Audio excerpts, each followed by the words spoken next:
There is also a lot of people who don't believe the text messages that they revealed. Obviously, this happens whenever there is a high-profile incident, right? It seems nobody trusts any info that's been released on this guy. Yes. And part of that is because this always happens whenever there is an issue of national importance. There is an issue of global importance, and this story has obviously become like a global issue. So there's a lot of misinformation flying around. This also happens with like the partisan media landscape that exists. People make up their own minds, right? People make up their own minds about like what took place, what transpired. There's also one very important aspect here, and that pertains to complete societal collapse in some ways, the erosion of the infallibility of institutions, the erosion of the confidence people have in these institutions, partially due to people like Kash Patel being the head of the FBI, partially people being propped up into positions of power and positions of prominence in this administration simply due to their loyalty to Donald Trump rather than their competence.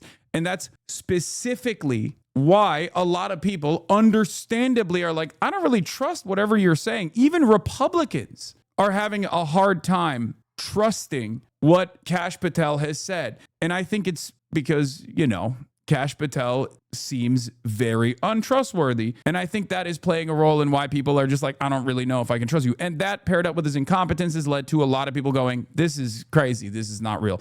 Many people are saying the text messages that were revealed in the preliminary investigation are fake, for example, for different reasons. I'm going to be talking about what those reasons are. It's kind of funny how the right is also at odds with this, but the roommate looked under the keyboard and found a note that stated, quote, I had the opportunity to take out Charlie Kirk, and I'm going to take it. Police found a photograph of this note. After reading the note, the roommate responded, what? You're joking, right? I gotta grab my rifle still. To be honest, I had hoped to keep this secret till I died of old age. I am sorry to... Bro, this, like, I'm sorry. Some people are some people are suspicious over the veracity of these text messages because they're like, no fucking Zoomer talks like this. And I kind of understand that suspicion, but my suspicion over it is because he engages in cop speak on numerous occasions. And also on top of that, it plugs every hole in the investigation. Like, it is far, far too fortuitous. Like, what level or type of autism makes you do cop speak? I don't get it. It's written by like a 45. It sounds like he wrote it. Like, those text messages sound like he wrote it like he was a 45-year-old cop. Like, I'm not Mr. Everything is fake. I'm not Mr. I'm suspicious. There's a grand conspiracy here at all. And I've actually been quite critical of a lot of the different conspiracies that have been flung around in this issue. People saying he's a groyper. People saying, that this is Trantifa. People claiming that this was Israel. Like, it just sounds very, very weird. Like, the text message back and forth is so strange. Dude was a near genius, though, not a typical kid. I mean, sure, he clearly wasn't a typical kid, but the cop speak is odd, no? And not just the cop speak, but just basically almost every text message exchange that they showed is pertinent to the investigation. And I'm not alone in this suspicion. Steve fucking Bannon has also raised the same concerns. Candace Owens has raised similar concerns. Matt Walsh has raised similar concerns. Like, these are not people that I am in agreement with at all. You don't get it? This guy's from Utah and raised Mormon. This is how they all talk. They all talk like FBI agents. A Mormon white boy texting like that is probably the least surprising thing. Like I said, it's just odd. It's just a strange text message back and forth. The contents of the text messages literally serve to plug every hole in the investigation. Like, it's far too convenient, right? I have a policy where I think if something looks too convenient, it might be a little manipulated potentially. Like, at least like have a healthy dose of scrutiny on this. Matt Walsh said, I am leaning very strongly towards the theory that this text exchange was scripted as a way to absolve the boyfriend. It's almost exactly what Walter White did at the end of Breaking Bad. This feels like a strategy they cooked up from watching too much TV. Ironic because the only way that you can present this is by talking about a television show that you have consumed, which is, I think, more, it's more revealing about your mindset, Matt Walsh. Maybe, perhaps you have watched too much TV. So I said half the right thinks the messages are fake because it doesn't implicate the trans person. The other half think the shooter is a patsy because it was Israel that killed Charlie Kirk. I will say the text messages are too perfectly plugging holes for the investigators. Unnatural. This feels like Breaking Bad.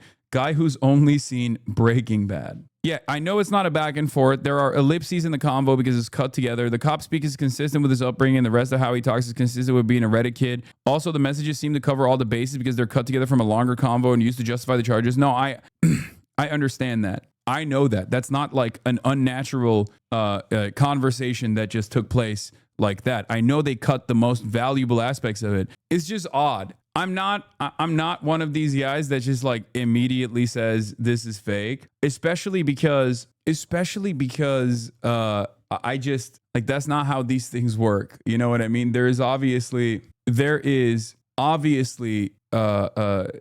level of healthy scrutiny that you can apply to official organs of justice. There's obviously always going to be like some fucking around. But it's just strange. It's just strange. That's all I'm saying. It's a strange thing because it's a very convenient narrative. Involve you. In the text exchange, Robinson's roommate asks him why he did it. Why? Why did I do it? I had enough of his hatred. Some hate can't be negotiated out. He went on to speak about his dad, saying since Trump got into office, he'd been pretty die-hard MAGA. The exchange ends with the pair sharing concern for one another before Robinson pleads with his roommate not to talk to the media or the... Guys, I know Bernie called it a genocide, bro. Calm the fuck down. I know. I'm going to get to it, okay? You think I'm oblivious? Like, please, you keep spamming it. We're covering something else right now. The roommate, who hasn't been named, is cooperating with the police. Tyler Robinson's arrest followed a 33-hour manhunt. His father encouraged him to surrender after recognizing his son from images released by the police. Bullet casings found with the rifle used in the shooting are engraved with anti-fascist slogans. Do you plan on designating Antifa finally a domestic terror organization? Like, we had this back. God, we're just relitigating 2016 over and over again forever. I think we are doomed. We are desperate to relitigate 2016 forever. Anti-fascism is not an organization. There is no organizational structure.